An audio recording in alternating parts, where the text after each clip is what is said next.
ഇന്നത്തെ സായാഹ്നത്തിലെ 2 പ്രഭാഷണത്തിലേക്ക് നമുക്ക് പ്രവേശിക്കാം. നമ്മളിപ്പം അരമണിക്കൂർ വൈകിയാണ് ഓടുന്നത്. അപ്പം അതിനനുസരിച്ച് ഉള്ള രീതികൾ വേണം ഇനിയുള്ള വായനകളൊക്കെ അല്ലേ. ഓക്കെ, എന്തായാലും നമ്മുടെ ഭാഗവത കുടുംബത്തിൽ ധാരാളം കത്തുന്ന വിളക്കുകളുണ്ട്. അതിൽ ഉള്ള ഒരു വിളക്കാണ് ഇന്ദിരാപിള്ള. ബോംബെ വസായിലാണ്. ഈ പറഞ്ഞ പോലെ തന്നെ പലതരത്തിലുള്ള തിരക്കുകളുടെ ഇടയ്ക്കാണ് നമ്മളുടെ ഉപാസനയിലൊക്കെ വരാറും പറ്റുന്നിടത്തോളം ദിവസങ്ങൾ ഉപാസനകളിലൊക്കെ പങ്കെടുക്കാറുണ്ട്. അമ്മ ഇന്ന് നമുക്ക് ഷഷ്ഠസ്കന്ധത്തില് 10ാമത്തെ അധ്യായത്തെക്കുറിച്ചാണ് അനുസ്മരിക്കുന്നത്. എല്ലാ ആചാര്യമര്യാദകളോടും കൂടി അമ്മയുടെ പാദങ്ങൾ നമസ്കരിച്ചുകൊണ്ട് ഈ സായാഹ്ന പ്രഭാഷണത്തിന്റെ പ്രഥമ പ്രഭാഷണത്തിനായിട്ട് സുസ്വാഗതം ചെയ്യുന്നു. ഗോവിന്ദനാമ സങ്കീർത്തനം. ഗോവിന്ദ ഗോവിന്ദ. ശ്രീകൃഷ്ണ. ഓം നമോ ഭഗവതേ വാസുദേവായ. ഓം നമോ നാരായണായ. യോ അന്തഃപ്രവിശ്യം അവാചമിമാം പ്രസുപ്താം സഞ്ജീവയത്യഖിലശക്തിധരസ്വധാംന അന്യാശ്ച ഹസ്തചരണശ്രവണത്വഗാദീൻ പ്രാണാൻ നമോ ഭഗവതേ പുരുഷായ തുഭ്യം. ഓം അജ്ഞാനതിമിരാന്ധസ്യ ജ്ഞാനാഞ്ജനശലാകയാ ചക്ഷുരുന്മീലിതം യേന തസ്മൈ ശ്രീ ഗുരവേ നമഃ. ഓം ഗണപതേ നമഃ. സംസരസ്വതി നമഃ. ഗുരുഭ്യോ നമഃ. തിരുമേനിക്കും സുഹൃത്തുക്കളായ ഭാഗവത കുടുംബാംഗങ്ങൾക്കും നമസ്കാരം. ഞാനൊരു ആചാര്യയോ പ്രഭാഷകയോ ഒന്നും അല്ല. ഈ അധ്യായം എന്താണ് ഞാൻ മനസ്സിലാക്കിയിരിക്കുന്നത് ലളിതമായി പറയാം എന്ന് വിചാരിക്കുന്നു. ഷഷ്ഠസ്കന്ധത്തിലെ 10ാം അധ്യായമായ ഇന്ദ്രവൃത്ര അസുര യുദ്ധമാണ് ഇന്നിവിടെ സ്മരിക്കുന്നത്. ആദ്യം ഇന്ദ്രനെ പറ്റി നമ്മളൊക്കെ കൂടുതൽ അങ്ങനെ കേട്ടിട്ടുണ്ട്. എന്നാൽ വൃത്രൻ ആരാണ് എന്ന് അത്ര നമ്മൾക്ക് പരിചയമില്ലാത്തതുകൊണ്ട് അതൊന്ന് നോക്കാം. ആദ്യം ഈ വൃത്രാസുരൻ ആരാണ് എന്ന്. അതിഥിയുടെ പുത്രൻ ത്വഷ്ടാവ്. ത്വഷ്ടാവിന്റെ ഭാര്യ അസുര സഹോദരിയായ രചന. ഇവരുടെ പുത്രൻ ആണ് വിശ്വരൂപൻ. ഈ വിശ്വരൂപനാണ് ഇന്ദ്രന് നാരായണ കവചം ഉപദേശിച്ചു കൊടുത്തത്. അങ്ങനെ ഈ നാരായണ കവചത്തിലൂടെ ഇന്ദ്രൻ അസുര സൈന്യത്തെ ജയിച്ച് ത്രൈലോക്യ ഐശ്വര്യങ്ങളും അനുഭവിച്ചു. ഒരിക്കൽ ഇന്ദ്രൻ വിശ്വരൂപനെ ഗുരുവാക്കിക്കൊണ്ട് ഒരു യജ്ഞം നടത്തുകയുണ്ടായി. ദേവന്മാരുടെ ഗുരുവായിരിക്കെ ഈ വിശ്വരൂപൻ തൻ്റെ അമ്മ അസുര സഹോദരിയായ രചനയാണല്ലോ. അപ്പൊ ഈ അമ്മയോടുള്ള സ്നേഹം നിമിത്തം ഒരു അസുരപക്ഷപാതിയായിരുന്നു. അങ്ങനെ അസുരപക്ഷപാതിയായിരുന്ന വിശ്വരൂപൻ കൗശലം പ്രയോഗിച്ച് യജ്ഞഹവിസ് അസുരന്മാർക്ക് ലഭിക്കത്തക്ക വിധം ആക്കി ചെയ്തു. ഇത് ഇന്ദ്രന് മനസ്സിലായി. കോപാകുലനായ ഇന്ദ്രൻ തന്റെ വാളെടുത്ത് ഈ വിശ്വരൂപന് ഒരു പ്രത്യേകത ഉണ്ടായിരുന്നു. 3 ശിരസ്സുകൾ ഉണ്ടായിരുന്നു. ഈ വിശ്വരൂപന്റെ 3 ശിരസ്സും വെട്ടിമുറിച്ചു. അപ്പൊ ത്വഷ്ടാവ് ഇത് അറിഞ്ഞ് ഭയങ്കരമായ ദേഷ്യം, ഭയങ്കര കോപാകുലനായി. അപ്പൊ പിന്നെ ഇന്ദ്രൻ ത്വഷ്ടാവിന്റെ ശത്രുവായി തീർന്നു. അപ്പൊ ഇന്ദ്രനോട് പ്രതികാരം ചെയ്യണമെന്ന ഒരു ലക്ഷ്യമായി പിന്നെ ത്വഷ്ടാവിന്. അപ്പൊ ത്വഷ്ടാവ് വിചാരിച്ചു, ഞാൻ ഒരു ഹോമം നടത്തിക്കളയാം. അങ്ങനെ ഹോമം നടത്തി തന്റെ ശത്രുവായ ഇന്ദ്രനെ കൊല്ലുക എന്ന ലക്ഷ്യത്തോടെയാണ് അദ്ദേഹം ഹോമം നടത്തിയത്. അപ്പൊ ഈ ഹോമം ചെയ്യുന്നതിനിടയിൽ ഇദ്ദേഹം പറയുകയാണ്, ഹേ ഇന്ദ്രശത്രു വേഗം പുറത്തു വരൂ, ഹേ ഇന്ദ്രശത്രു വേഗം പുറത്തു വരൂ, എത്രയും വേഗം ശത്രുവിനെ സംഹരിക്കുമെന്ന്. അങ്ങനെ പറഞ്ഞുകൊണ്ട് ഹോമം ചെയ്ത് ഈ ഹോമം തീർന്നപ്പോൾ അഗ്നിയിൽ നിന്നും ഒരു ഭീകര രൂപം പ്രത്യക്ഷപ്പെട്ടു. അതാണ് വൃത്രാസുരൻ. ആ വൃത്രാസുരനെ വർണ്ണിക്കുന്നത് ചുട്ടരിച്ച പർവ്വതം പോലെ, സന്ധ്യാമേഘം പോലെയൊക്കെയുള്ള കറുപ്പ് നിറം, ചെമ്പിച്ച മുടിയും താടിയും, ഉച്ചയ്ക്ക് കത്തിജ്വലിച്ചു നിൽക്കുന്ന സൂര്യനെ പോലെയുള്ള കണ്ണുകൾ, 3 മുനകളുള്ള ഒരു ശൂലം. അതായിരുന്നു വൃത്രാസുരന്റെ ആയുധം. ഭയങ്കരമായ ദംഷ്ട്ര, ഗുഹാസമാനമായ വക്ത്രം, നാവുകൊണ്ട് നക്ഷത്രങ്ങളെ നക്കുക. അപ്പൊ ഒന്ന് ആലോചിച്ച് നോക്കൂ ആ അസുരന്റെ വലിപ്പം എത്രയായിരുന്നു എന്ന്. തുടരെ കൂട്ടുവായിടുക. ഇങ്ങനെ ക്രൂരനായ ഈ അസുരനെ കണ്ട് സകല ലോകങ്ങളും ഭയന്നു വിറച്ചു. ഈ വൃത്രന്റെ ലക്ഷ്യം തന്നെ ദേവന്മാരെ അല്ലെങ്കിൽ ഇന്ദ്രനെ കൊല്ലുക എന്നുള്ളതായതുകൊണ്ട് വൃത്രൻ എത്രയും പെട്ടെന്ന് തന്നെ ദേവന്മാർക്കെതിരെ അസുര സൈന്യത്തെ അയച്ചു. ശക്തനായ ഈ വൃത്രനെ പരാജയപ്പെടുത്തുവാൻ ദേവന്മാർക്ക് സാധിച്ചില്ല എന്ന് മാത്രമല്ല, ഈ ദൈവികമായ അസ്ത്രങ്ങൾ, അതായത് ദേവന്മാരെ അയച്ച അസ്ത്രങ്ങളും ശസ്ത്രങ്ങളും ഒക്കെ ദൈവികതയുള്ളതായിരുന്നതുകൊണ്ട് ഈ അസ്ത്രങ്ങളെല്ലാം വിഴുങ്ങി, ഈ വൃത്രൻ ഇതെല്ലാം വിഴുങ്ങിയിട്ട് കൂടുതൽ ശക്തിയിൽ പ്രശോഭിതനായി തീർന്നു. അപ്പോ ഇന്ദ്രന് മനസ്സിലായി ഇനി ഇതൊന്ന് നമ്മുടെ കയ്യിൽ നിൽക്കില്ല എന്ന്. അപ്പോൾ അദ്ദേഹം എന്താ ചെയ്ത്, എപ്പോഴും ഇന്ദ്രൻ ഇങ്ങനെയാണ്, എന്തെങ്കിലും ഒരു ആവശ്യം വരുമ്പോൾ ഉടനെ വൈകുണ്ഠത്തിലേക്ക് എത്തി നാരായണനെ ശരണം പ്രാപിക്കും. അങ്ങനെ ആദിപുരുഷനായ നാരായണന്റെ സഹായം തേടിയ ദേവന്മാർക്ക് ഭഗവാൻ ഒരു വഴി പറഞ്ഞു കൊടുത്തു. അശ്വിനി ദേവകൾക്ക് ബ്രഹ്മവിദ്യ ഉപദേശിച്ച ദധീചി എന്ന ഒരു മഹർഷിയുണ്ട്. അദ്ദേഹം ചിരഞ്ജീവിത്വം ലഭിച്ചിട്ടുള്ള ആളാണ്. ദധീചിയാണ് ആ ദുർജയമായ കവചം, നാരായണ കവചം ത്വഷ്ടാവിന് ഉപദേശിച്ചു കൊടുത്തത്. ത്വഷ്ടാവ് പിന്നീട് അത് വിശ്വരൂപന് ഉപദേശിക്കുകയായിരുന്നു.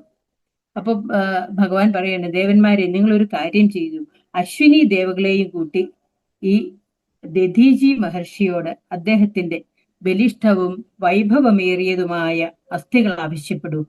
അദ്ദേഹം നിങ്ങൾക്ക് വേണ്ടി അത് തീർച്ചയായും തരും. അദ്ദേഹത്തിന്റെ ശരീരം ഉപേക്ഷിക്കും. അതിനുശേഷം നിങ്ങൾ ഈ അസ്ഥികൾ ദേവശില്പിയായ വിശ്വകർമാവിനെ ഏൽപ്പിക്കൂ. അദ്ദേഹം അതുകൊണ്ട് ഒരു ആയുധം ഉണ്ടാക്കിത്തരും. അത് വജ്രായുധം എന്ന പേരിൽ അറിയപ്പെടും. നിങ്ങൾക്ക് എന്റെ അനുഗ്രഹം എപ്പോഴും ഉണ്ടാവും.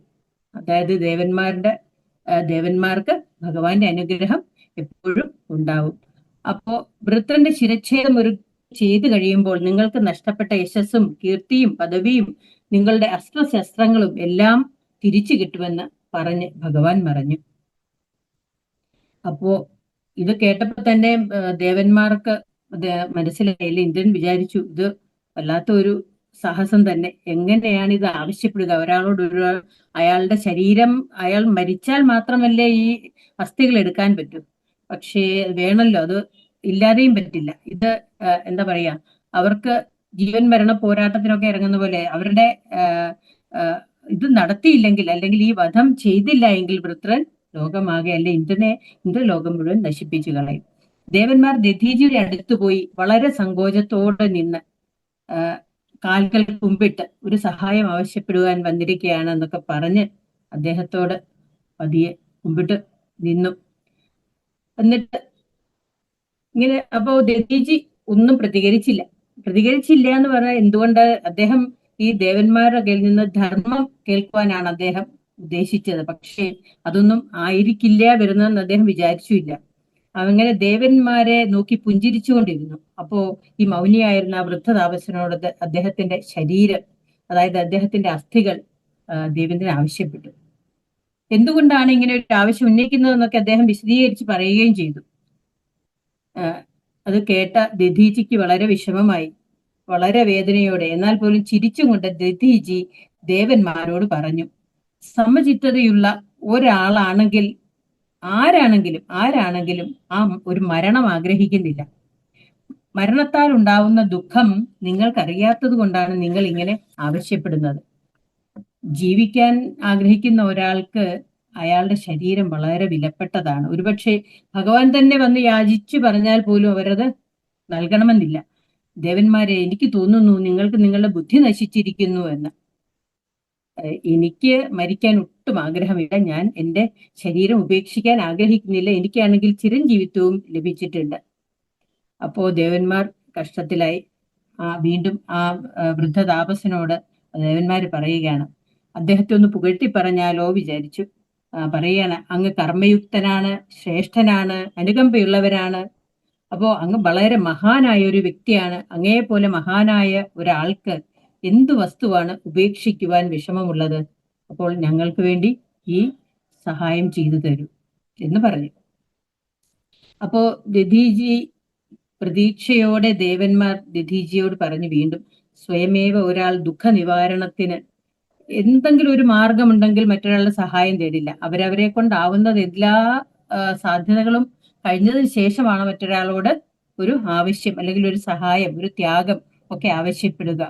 അതുകൊണ്ട് ഈ ഞങ്ങളുടെ കഷ്ടത നീക്കാൻ വേറെ മാർഗമില്ലാത്തത് കൊണ്ടാണ്, ഇതൊരു ഹീനകൃത്യമാണെന്ന് ഞങ്ങൾക്കറിയാമെങ്കിൽ കൂടി വേറെ യാതൊരു നിവൃത്തിയും ഇല്ലാത്തത് കൊണ്ടാണ് ഇത് ഞങ്ങൾ ഇങ്ങനെ ഒരു ആവശ്യം ഉന്നയിക്കുന്നത്.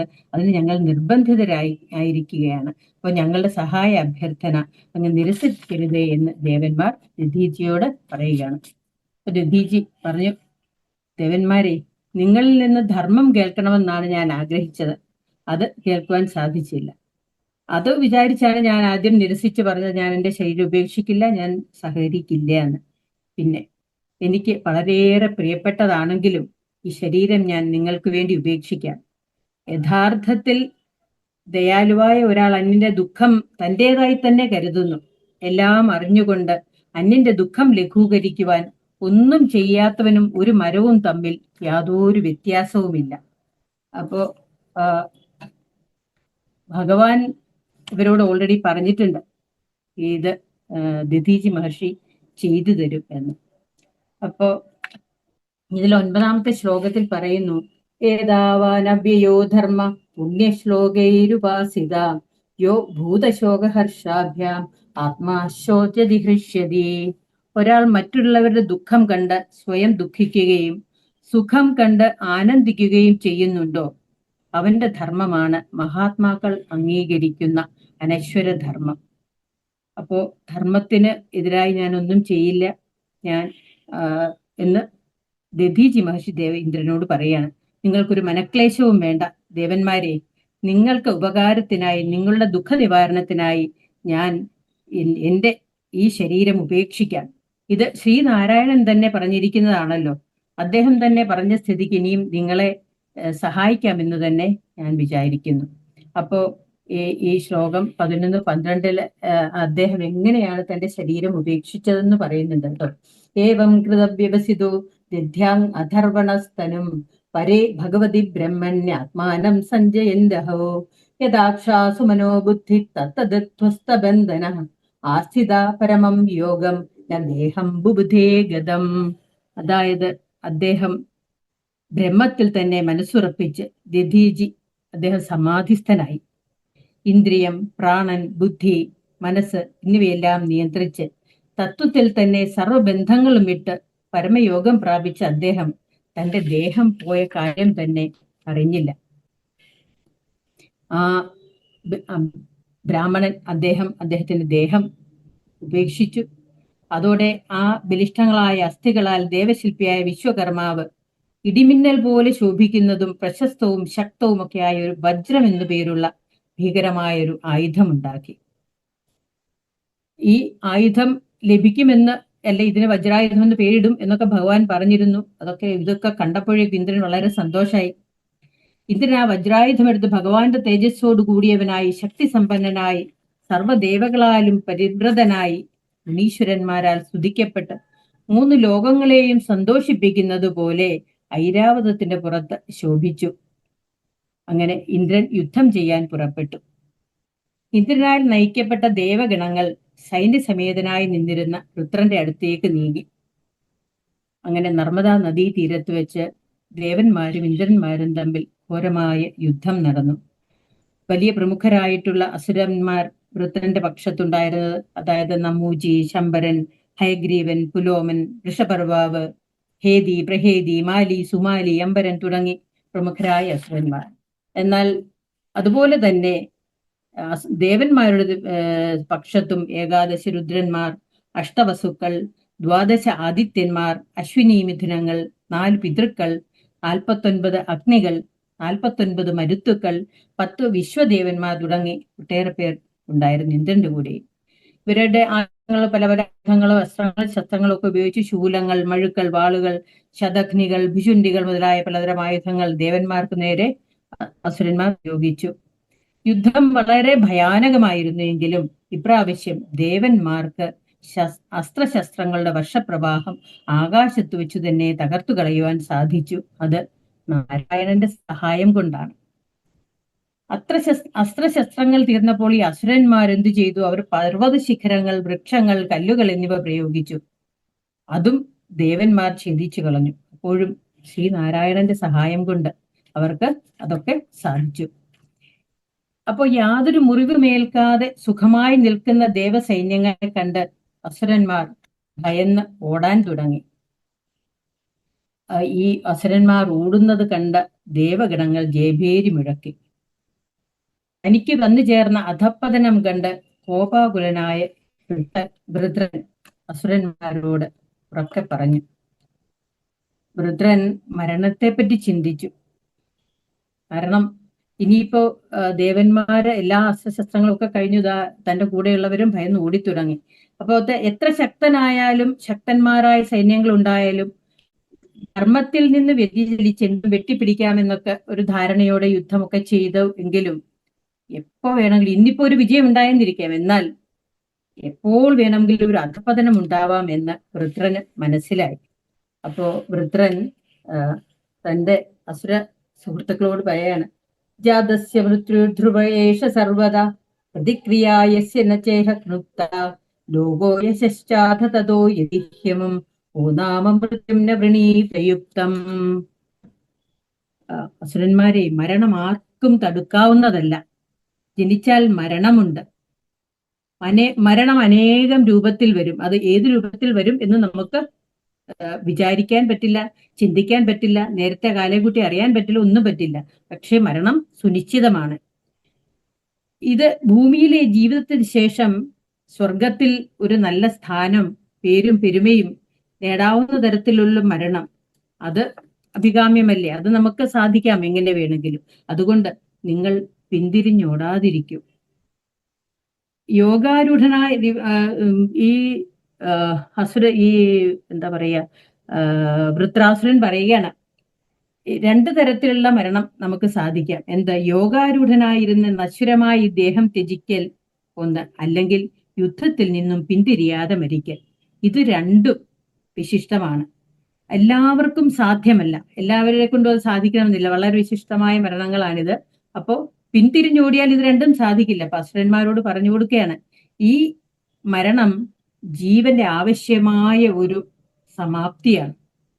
ജീവിച്ചു എങ്കിൽ മരിക്കുക തന്നെ ചെയ്യും. അപ്പോൾ ഈ സമാപ്തി, അതായത് ഈ മരണം ഇങ്ങനെ ശ്രേഷ്ഠമായ ഒരു മരണമാണെങ്കിൽ പിന്നെ എന്തുകൊണ്ടാണ് നമ്മൾ മരണത്തിനെ ഭയപ്പെടേണ്ടത്? അപ്പോ വൃത്രന് മനസ്സിലായി, ഇനിയിപ്പോ മരണത്തെ നേരിടുക തന്നെ ചെയ്യണം.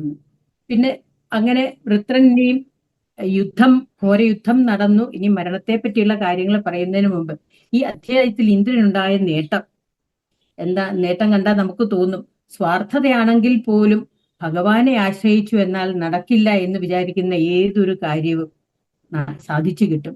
ചില കാര്യങ്ങൾ നമ്മൾ ആശ്രയിച്ചാൽ മാത്രം മതി. നമ്മൾ ആവശ്യപ്പെടണമെന്നോ അല്ലെങ്കിൽ നമ്മൾ മനസ്സിലൊന്ന് വിചാരിക്കണമെന്നോ പോലും ഇല്ല. അത് ഭഗവാൻ അറിഞ്ഞ് നമുക്ക് തരും. അതുപോലെ ജനിച്ചാൽ മരണം സുനിശ്ചിതമാണെന്നും നമ്മെ ഈ അധ്യായം ഓർമ്മപ്പെടുത്തുന്നു. ഇത്രയും ശക്തിയും യുദ്ധം ചെയ്യാനുള്ള കഴിവും എല്ലാം ഉണ്ടായിരുന്നെങ്കിൽ കൂടി പരാജയപ്പെട്ടു എന്ന് തോന്നിയ സമയത്ത് ഇങ്ങനെ യുദ്ധം ചെയ്ത് മരിച്ചാൽ സ്വർഗത്തൊരു സ്ഥാനം ലഭിക്കുമെന്ന് മറ്റ് അസുരന്മാരോട് പറഞ്ഞു കൊടുക്കുവാനുള്ള ഒരു അവബോധം അത് വൃത്രനുണ്ടായി. ഇതിൽ നിന്നൊക്കെ നാം മനസ്സിലാക്കേണ്ടത്, നിരന്തരമായി ഭഗവാനെ സ്മരിക്കുകയും കീർത്തിക്കുകയും സത്സംഗങ്ങൾ ഉണ്ടാകുകയും ഒക്കെ ചെയ്താൽ തീർച്ചയായും ഈ കലികാലത്ത് നമുക്ക് സമാധാനപൂർണമായ ഒരു ജീവിതവും അതുപോലെ തന്നെ നല്ല ഒരു മരണവും ലഭിക്കും എന്ന് തന്നെയാണ്. അപ്പോ നമ്മൾക്കും മരണഭയമില്ലാതെയാക്കുവാൻ നാരായണനെ ഭജിക്കാം. ഇങ്ങനെയുള്ള വൃത്രന്റെ ചിന്തകളൊക്കെ പറഞ്ഞുകൊണ്ട് ഈ അധ്യായം അവസാനിക്കുകയാണ്. അപ്പൊ നമുക്കും മരണഭയം ഉണ്ടാവാതെ ഇരിക്കട്ടെ. ഭഗവാൻ ശ്രീഹരിയെ ഭജിക്കാം. നാരായണ കായേന വാചാ മനസേന്ദ്രിയർവാ ബുദ്ധ്യാത്മനാവാ പ്രകൃതേ സ്വഭാവാത് കരോമി യദ്യത് സകലം പരസ്മൈ നാരായണായേതി സമർപ്പയാമി. പറഞ്ഞ ഓരോ വാക്കും ശ്രീഹരിയുടെ പാദങ്ങളിൽ സമർപ്പിക്കുന്നു. ഇങ്ങനെ ഒരു സാഹചര്യം ഒരുക്കി തന്ന മനു തിരുമേനിക്ക് വളരെ വളരെ കോടി കോടി നമസ്കാരം.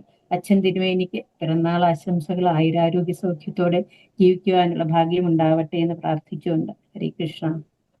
ചുരുങ്ങിയ സമയങ്ങളെ കൊണ്ടാണെങ്കിൽ പോലും അതില് ധാരാളം കാര്യങ്ങൾ ചേർത്ത് വ്യക്തമായിട്ട് അതിൻ്റെ ആ ഒരു അധ്യായത്തിൽ എന്താണ് പറഞ്ഞിട്ടുള്ളത് അത് വ്യക്തമായിട്ട് എഡിറ്റ് ചെയ്ത് പറഞ്ഞതുപോലെ തന്നെ ഭംഗിയായിട്ട് ഒന്നും അതിൽ നിന്ന് കളയാനില്ല. എന്തായാലും വളരെയധികം സന്തോഷം. പിന്നെ സമയപരിമിതി ഇത്രയൊക്കെ തന്നെ ഉള്ളൂ. അതിൻ്റെ ഒരു ദോഷം ഒന്നും കുഴപ്പമില്ല. എന്നാലും ഈ ഒരു സമയത്താണെങ്കിലും നന്നായിട്ട് അവതരിപ്പിക്കാൻ സാധിക്കുകയും വൃത്രനെ കുറിച്ചൊന്ന് ചിന്തിക്കാനും ആ വൃത്രനെ പോലെ നമുക്കും യുദ്ധക്കളത്തിലും ഹരിന്ന് ഇന്ദ്രനെ വിളിക്കുന്ന സമയത്ത് വേഗം മനസ്സ് അതിലേക്ക് വരണമെങ്കിൽ തീർച്ചയായിട്ടും സദാസമയവും സത്സംഗം നമുക്കുണ്ടാവണം. അതിനൊക്കെ എല്ലാവർക്കും സാധിക്കട്ടെ. ഇനിയും പാടാനും വായിക്കാനും അതുപോലെ തന്നെ പ്രഭാഷണങ്ങളൊക്കെ ചെയ്യാനും ഒക്കെ ധാരാളം അവസരങ്ങൾ ഇന്ദ്രചേച്ചിക്ക് ഉണ്ടാവട്ടെ. എല്ലാം ഈ ഒരു വേദിയിൽ വെച്ച് ഗുരുവായൂരപ്പനോട് നമുക്ക് ആത്മാർത്ഥമായിട്ട് പ്രാർത്ഥിക്കുക, അല്ലേ?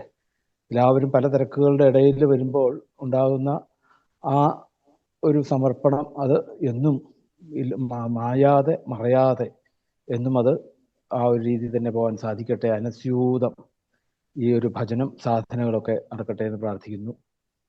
ഗോവിന്ദനാമ സങ്കീർത്തനം. ഗോവിന്ദ ഗോവിന്ദ.